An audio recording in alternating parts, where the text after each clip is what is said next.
Hey guys, so this is the Kuow YG431 native 1080p projector. So this one was a sponsored video. This is sent out by Kuow. This is one that, like I mentioned, it's the YG431. So that's the model number. So sometimes you'll see these with different companies and different models. But if you look up that model number, that's kind of how to know always what the specs are going to be and everything. And it's pretty consistent. So with this one, you get native 1080p. You get Bluetooth 5.1. This also does have a 3.5 millimeter audio jack. You get 5G Wi-Fi support. You've got your manual keystone correction. So there's a lot of different features on this. So it's a pretty attractive device in this price range. So let's check it out. So like I mentioned, this is native 1080p, which is nice. I think nowadays most people are going to want to start there. And that's kind of good for text and things like that. A lot of these menus that you're browsing now and stuff, and within your streaming services, that's going to allow you to see all the small text and clearly navigate in and out. You can probably even do a little bit of online shopping and stuff like that and cast your screen, so that's going to make things a lot easier. So this is 220 ANSI lumens. They claim 9600 lumens or lux on the site there too, but that 220 ANSI lumens is basically going to be good for like dark settings and dark environments. I would say I'd recommend having a good set of blackout curtains if you have a room with a window in it. Otherwise, this is great for like basements. It's great for outside, after sunset and stuff in the evening, movie nights, all that kind of stuff. That's awesome. This is great for like sleepovers and stuff for the kids, whether you're a teenager and you're gaming, adults, whatever. This is a great option and it's something that's pretty versatile. The size of this makes it so that you can easily take this with you, whether you're taking it outside, taking it to a buddy's house. So that's one thing I really like. So that Bluetooth 5.1 is huge because then you don't need to use a separate Bluetooth transmitter. So that's going to save you a little bit there.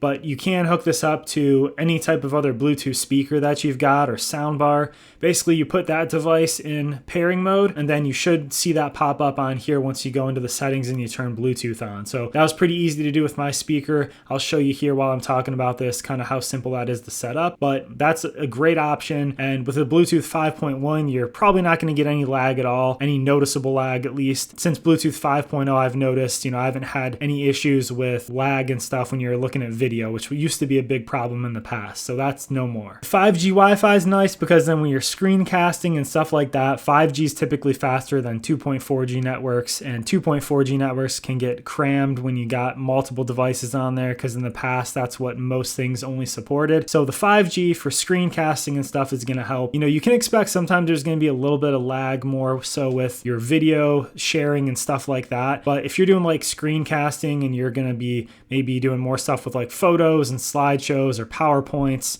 or maybe doing stuff like online shopping, going on Amazon, that kind of stuff should be fine. But just know that anytime you're streaming like that, you may end up getting a little bit of lag. So that's where I always recommend hooking up by wired connection, just using HDMI cable. Pretty much anything that you want to hook up to nowadays, you could use that HDMI cable and use that spot on the projector to hook up to. So guys, hooking this up is easy. What you basically do is make sure that you're on the same Wi-Fi and that you have this set up connected to Wi-Fi. I have my iPhone here. I'm going to go to screen mirroring in my control center, and then it's coming up right here as it says this net link. So I'm going to hit that and it should pair up here. So there we go. So now I'm going to back out of here. And there we go. So now I have my iPhone pulled up here. So here we'll go into my photos. I'll pull up this little time-lapse video I did. So yeah, so this is pretty neat. So you can see how this is all able to just work pretty seamlessly. You're able to pair that up pretty easily. And you can go through, you could do basically, personal slideshows and stuff like that. Here's a video I took on my phone. So yeah, it's pretty neat and definitely pretty easy to use. Another big thing is this is another projector that does support Dolby Audio. So a lot of projectors in the past, from what I've reviewed, like the past 4 years really, a lot of those budget options do not support Dolby Audio.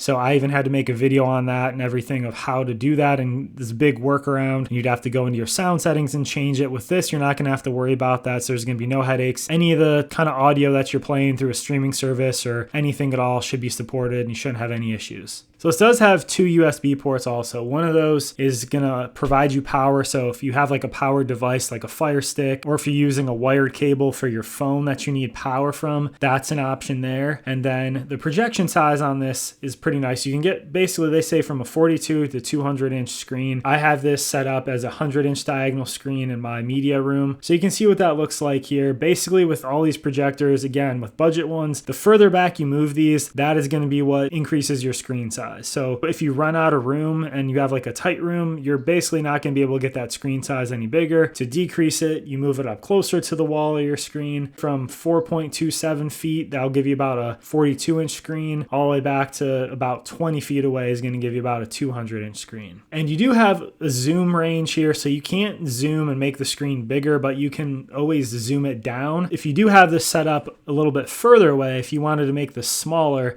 it does have a 75% to 100% range that you can kind of zoom it down and decrease that. And then there's a manual keystone correction wheel on the back, so it's pretty simple to set that. Basically, you want to try to get this as level as you can in the first place, and then if you do have to use that keystone at all to change the screen, you can. And this does have a 1/4-inch tripod thread on the bottom of it, so you can thread it on that way. I use a tripod with a tray where I just set it on top of it. You know, there's other types of mounts and stuff. You should be able to ceiling mount this as well. They say this has 100,000 hours of life for the bulb. So in these types of projectors, these aren't really meant to have bulbs replaced in that. These are meant to last a while. They're not like the projectors of old. And at the price points you get these, basically it should give you 100,000 hours life is what they say. When it dies, then you're probably time to just upgrade a new one anyway. This does have some controls on the top of the unit, and then on the side you can use the focus wheel to dial in your focus, and you do get a remote as well. It has 2 AAA batteries not included. As far as the fan noise, they have on the listing 25 decibels. I'll say my user experience was more probably around 45 decibels using my decibel meter, and that was from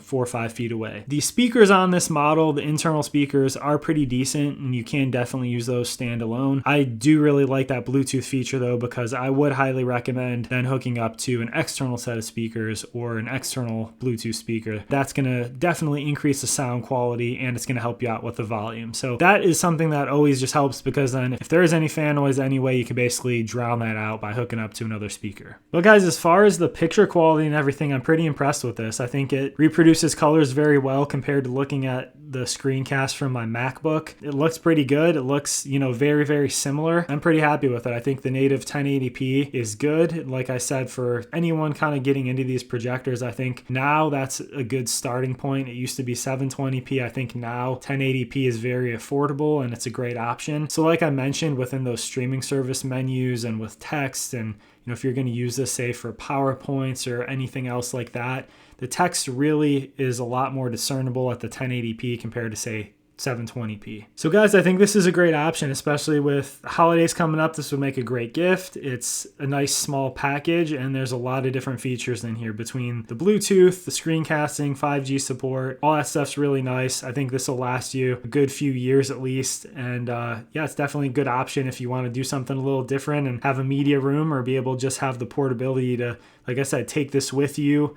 Take it for presentations, take it to a buddy's house, use it for sleepovers, throw a movie night outside. It's pretty cool. Check it out. The link's going to be down there below, guys, so it does help me out if you use that link. I have a ton of other projector reviews on this channel specifically for projectors and home audio, home theater stuff. So hit that subscribe button if you like this kind of content. Like the video if you found it helpful, and I'll see you guys on the next one.